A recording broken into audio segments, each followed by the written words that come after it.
Sa mundo ngayon, ang daming bagay na pwedeng sumairon ng emosyon mo.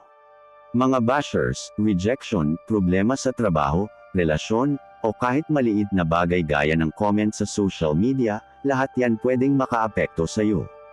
Pero ang tanong, paano ka magiging emotionally untouchable?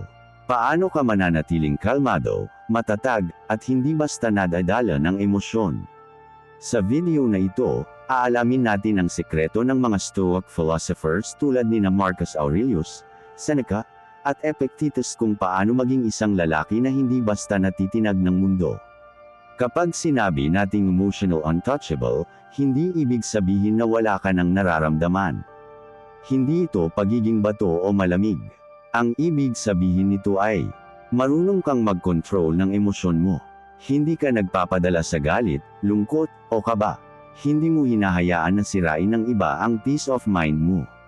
Sabi nga ni Marcus Aurelius, "You have power over your mind, not outside events. Realize this, and you will find strength." Kung hindi ka emotionally untouchable, madali kang manipulahin ng iba. Kapag galit ka, nagiging padalos-dalos ka sa desisyon. Kapag sobra kang nasasaktan, nawawala ang respeto mo sa sarili. Kapag hinayaan mong kontrolin ka ng opinyon ng iba, hindi ka na malaya. Pero kung ikaw ay stoic, hindi ka madaling map-icon, hindi ka basta naapektuhan ng rejection, at hindi ka nag-aaksaya ng energy sa drama ng ibang tao. Kaya sa modernong mundo, ang pagiging emotionally untouchable ay isang superpower. Kontrolin ang reaksyon, hindi ang sitwasyon. Hindi mo kontrolado ang mundo, pero kontrolado mo kung paano ka magre-react.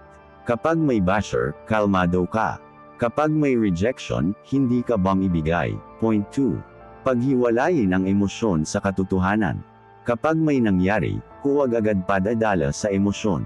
Halimbawa, iniwan ka. Ang emosyon mo, galit o lungkot. Pero ang katotohanan, may rason kung bakit nangyari iyon, at kailangan mong tanggapin. Point 3. Manatiling present. Madami sa atin ang nagiging anxious dahil iniisip ang future, o depressed dahil iniisip ang past. Pero ang Stoic gentleman, nandito lang sa present moment. At dito siya nagiging malakas. Point 4.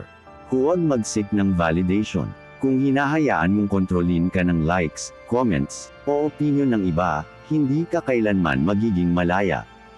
Ang Stoic ay kontento sa sarili. Ang respeto ng iba ay bonus, hindi necessity. Point 5. Gamitin ang silence bilang lakas. Hindi lahat ng laban ay kailangan mong salihan. Minsan, ang pinakamalakas na sagot ay ang hindi pagsagot. At kapag tahimik ka, doon ka nagiging untouchable. Sa social media, huwag patulan ng bashers. Sa relasyon, kung may iniwan ka o iniwan ka, tanggapin mo. Hindi mo kontrolado ang ibang tao.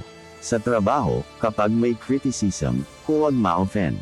Kunin ang aral. Sa sarili, gumawa ng routine para lumakas ang isip mo, journaling, meditation, at self-discipline.